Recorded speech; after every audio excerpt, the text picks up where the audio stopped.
చూశాక నిన్ను వేశాక కన్ను నక్కేలాగా తీసుకోను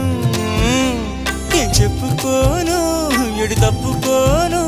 నువ్వద్దన్నా నేనొప్పుకోను నువ్వేసే గవ్వలాటలు మెలేసే గళ్ళబాటలు నీదాకా నన్ను రప్పించింది నువ్వేలేవమ్మా నిజంగా